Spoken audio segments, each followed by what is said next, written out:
भारत की जनता से कहना चाहता हूँ, मुसलमानों से कहना चाहता हूँ, अल्पसंख्यकों से कहना चाहता हूँ कि वो अपनी तरक्की को आगे जाएं और इन चीज़ों में, इनके बहकावे में ना आए और देश की जो है हवा को जो है ख़राब करने की जो कोशिश की जा रही है वो कोशिश ना हो। अगर वो अपनी इंसाफ की बात मांगता है तो उसको लव जिहाद, मुसलमान, पाकिस्तान, आतंकवाद, इन सब पर उनको लेकर के आ जाते हैं। लेकिन हम ये देखते हैं कि ये जो बीजेपी सरकार है, इस सरकार को कम्युनलिज्म फैला करके 2014 में इन्होंने कम्युनलिज्म पहुंचाया, हिंदू वोट यूनाइट किया। जो उत्तर प्रदेश की सरकार है वो हमेशा हर वो चीज़ लाती है जो हिंदू मुसलमान के खिलाफ होती है। दोस्तों आदाब है, मैं अनीस अहमद खान आपसे मुखातिब हूँ। मेरे साथ हैं SM आसिफ साहब, सीनियर जर्नलिस्ट हैं। असम साहब, आपका खैर मकदम है हिंद वॉइस पे। असम साहब ये बताइए कि अचानक जब से सरकार आई 2014 से लेके अब तक, उसके पे अब तो ज़्यादा ही कुछ होगा, लव जिहाद और ये वो सब कर आके ये सारी जो प्रॉब्लम है मुसलमानों पे तोड़ी जा रही हैं। लव जिहाद भी कर दिया और मतलब 3 तलाक वलाक करते करते अब हर जगह ये चीज़ चल रही है। तो ये स्थिति क्यों बनाई जा रही है इस तरीके से पूरे भारत में मुसलमानों की कि वो लामोहल्ला ओवैसी जैसे लोगों के पास चला जाए?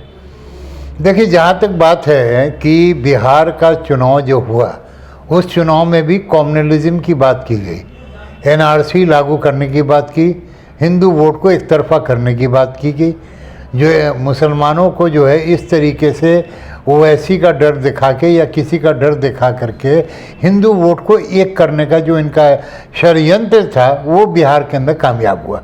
और यही वजह है कि बिहार के अंदर पहली मर्तबे आपने देखा होगा कि जो जनता दल यू है, जो नीतीश कुमार अपने को सेकुलर कहते हैं, वो सेकुलर वोट जो है वहाँ पर खसक गया और एक भी मुसलमान वहाँ पर जीत करके नहीं आए, एक भी मुसलमान जीत करके नहीं आए। और पहली मर्तबा उनकी बिहार की जो कैबिनेट बनी है, उस कैबिनेट के अंदर कोई भी मुसलमान मंत्री जी बड़ी ताज्जुब की बात नहीं बना। आज़ादी के बाद हमारे ख्याल में पहली मर्तबा हुआ कि बिहार की पहली कैबिनेट है जिसके अंदर कोई रूलिंग पार्टी का कोई मुसलमान जीत के नहीं आया। और सवाल है कि वहाँ पर कोई मुसलमान को उन्होंने, यहाँ तक कि बीजेपी की सरकार जो उत्तर प्रदेश में है वहाँ पर भी इन्होंने जब कोई नहीं जीत के आया था तो एक आदमी को बाहर से ला करके और बाद में MLC बना करके मंत्री बनाया, मिस्टर रिजवी को बनाया हुआ है। अब सवाल है कि बिहार के चुनाव के साथ NRC आई, NRC के साथ अब बंगाल आ गया। बंगाल में भी वही जो है षड्यंत्र जो है हिंदू मुसलमान करने की कोशिश हो रही है। और एक चीज़ देखा जाए कि ओवैसी आ जाएगा, ओवैसी आ जाएगा, ओवैसी आ जाएगा। सवाल है कि हम ये कहना चाहते हैं कि जो मुसलमानों का तुष्टीकरण हो रहा है, उनके इकोनॉमिकल और एजुकेशनल डेवलपमेंट की बात जो है भारत सरकार नहीं कर रही है। भारत सरकार कहती है कि सबका साथ, सबका विकास, सबका साथ हम कर रहे हैं, लेकिन जो मुसलमान कम्युनिटी है उसके अंदर पूरे भारत में कुछ भी देने की कोशिश नहीं की जा रही है। अगर वो अपनी इंसाफ की बात मांगता है तो उसको लव जिहाद, मुसलमान, पाकिस्तान, आतंकवाद, इन सब पर उनको लेकर के आ जाते हैं और यही मुद्दा उठा रहे हैं। अब आप देखिए कि बिहार के चुनाव में आखिर क्या वजह है कि NRC की बात की गई कि NRC लागू करके हम रहेंगे। हैं, NRC लागू करके रहेंगे, क्यों बात कही गई? उसका मतलब है कि हिंदू वोट को एक तरफा करो और मुसलमानों को एक अलग कर दो और पूरे भारत के अंदर मुसलमानों के खिलाफ नफरत फैला दो। आज जो नफरत फैला रही है वो सरकार फैला रही है। जो सत्ता की सरकार है बीजेपी, वो मुसलमानों के बीच में, हिंदुओं के बीच में नफरत फैला रही है।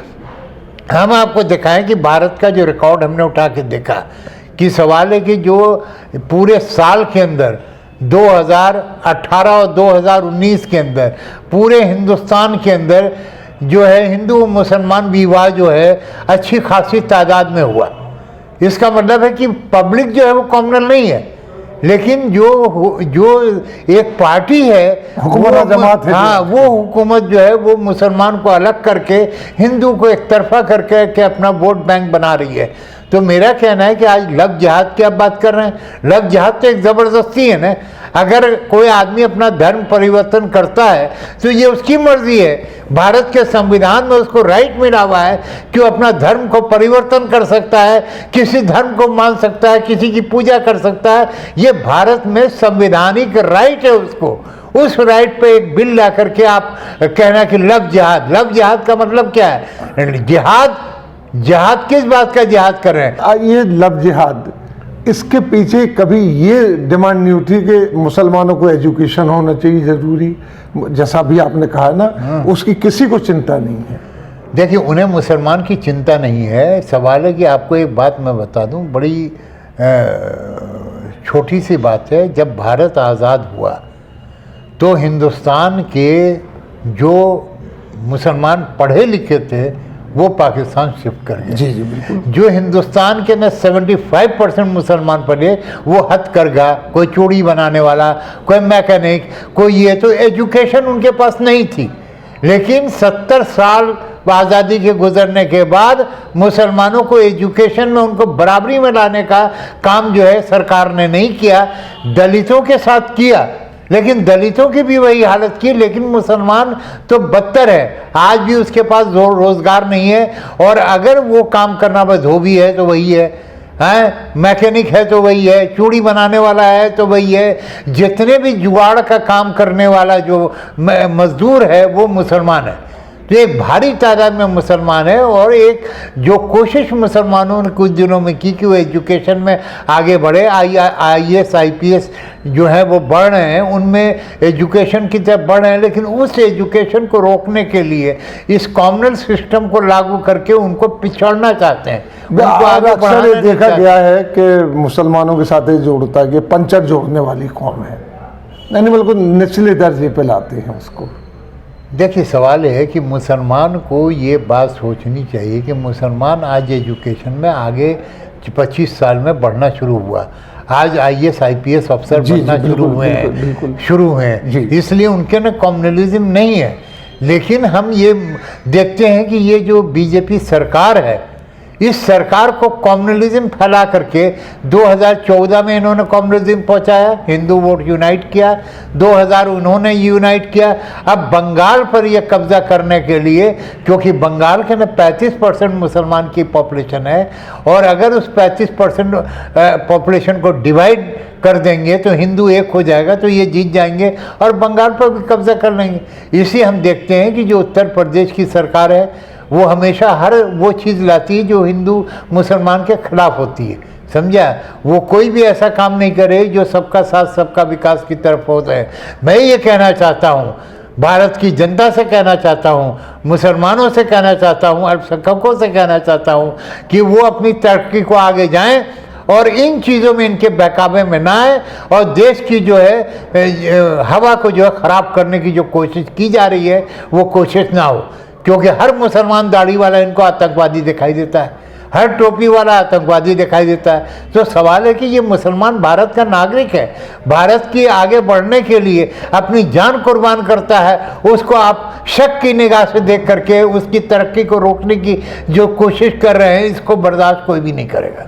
बहुत बहुत शुक्रिया आसिफ भाई आपका कि आपने एक बात रखी अपनी और हमारे चैनल के माध्यम से। इसी के साथ हम आपसे लेते हैं विदा। अगले अंक में फिर हम आसिफ भाई के साथ आएंगे, तब और डिटेल बात होगी। तब तक के लिए दीजिए इजाज़त।